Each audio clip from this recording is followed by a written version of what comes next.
Hi అండి. అందరికీ నమస్కారం. Welcome to my YouTube channel సావుజీ క్రిష్. మనం డైలీ స్టోరీస్ చెప్పుకుంటున్నాం కదండీ!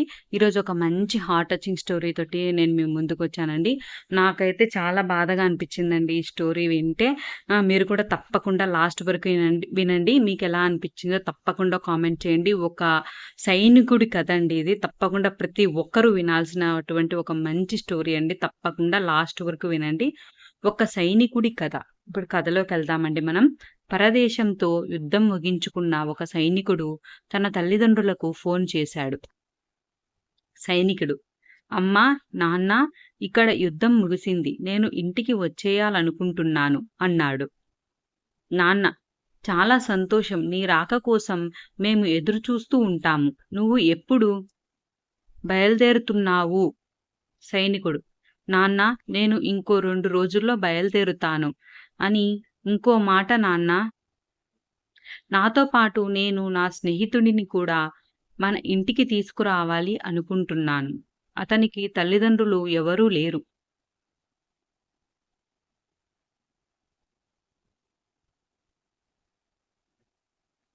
నాన్న, దానికి అంత సందేహం ఎందుకు? తప్పకుండా తీసుకురా. సైనికుడు, నాన్న, అతను ఎప్పటికీ ఇక మన ఇంట్లోనే ఉంటాడు. నన్ను ఎలా చూసుకున్నారో నా స్నేహితుడిని అలాగే చూసుకుంటారా? నాన్న, మాకు నువ్వొక్కడివే కొడుకువి. ఇక నుండి 2 కొడుకులు ఉన్నారు అనుకుంటాము. నిన్ను ఎలా చూసుకున్నామో తనని అలాగే చూసుకుంటాము. సైనికుడు, నాన్నా, అది మొన్న జరిగిన యుద్ధంలో నా స్నేహితుడు ఒక కాలు, ఒక చెయ్యిని కోల్పోయాడు. నాన్న, అవునా? మరి నీ స్నేహితుడిని ఈ సెలవులకు మన ఇంట్లో ఉండమని, తర్వాత వెళ్ళిపోమని చెప్పు.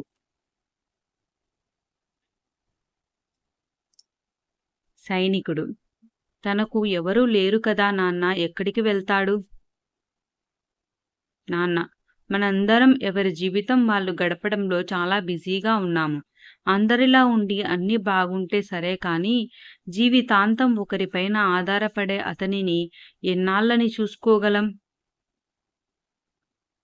సైనికుడు, ఇప్పుడు ఏమంటారు నాన్న? అతను జీవితాంతం మన ఇంట్లో ఉండడం మీకు ఇష్టం లేదా?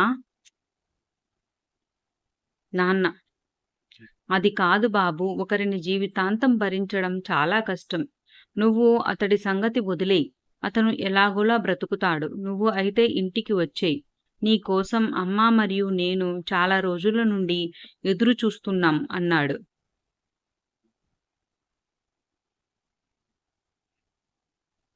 సైనికుడు ఆ మాట విని ఏమీ మాట్లాడకుండా ఫోన్ పెట్టేశాడు.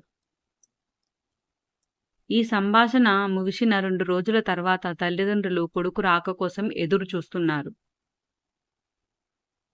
అంతలోనే ఆర్మీ ఆఫీస్ నుండి ఫోన్ వచ్చింది.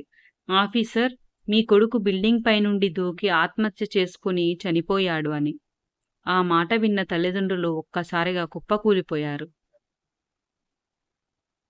వెంటనే కుమారుడు ఉన్న ప్లేస్‌కి వెళ్లారు. అక్కడ కొడుకు మృతదేహాన్ని చూసి నిశ్చేష్టులయ్యారు. తన కుమారుడికి ఒక కాలు మరియు ఒక చెయ్యి మాత్రమే ఉన్నాయి.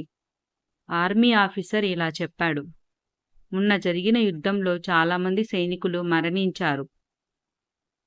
మీ అదృష్టం బాగుండి మీ కుమారుడు ప్రాణాలతో ఉన్నాడు.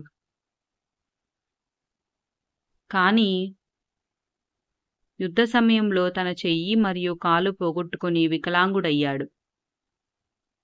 ఇక అతను ఆర్మీలో ఉండటం సరికాదని ఇంటికి వెళ్లి మిగిలిన జీవితాన్ని అయినా ఆనందంగా గడపమని ఆదేశించాము. కానీ ఇంతలోనే ఇలా చేసుకున్నాడు అని చెప్పాడు.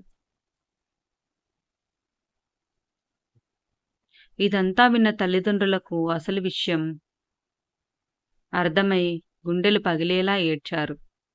ఒక్క మాట, అందరూ ప్రతిరోజు దేవుడికి ప్రార్థించండి. ఎలాంటి భిన్నమైన ఏదైనా లోపం ఉన్న వ్యక్తి మన కుటుంబంలోకి వచ్చిన వారిని ఆదరించి అభిమానించే గొప్ప మనసు, ధైర్యాన్ని ఇవ్వమని. నీతి, మోరల్. ఈ కథలోని తల్లిదండ్రుల్లాగానే ఈ సమాజంలో కూడా చాలామంది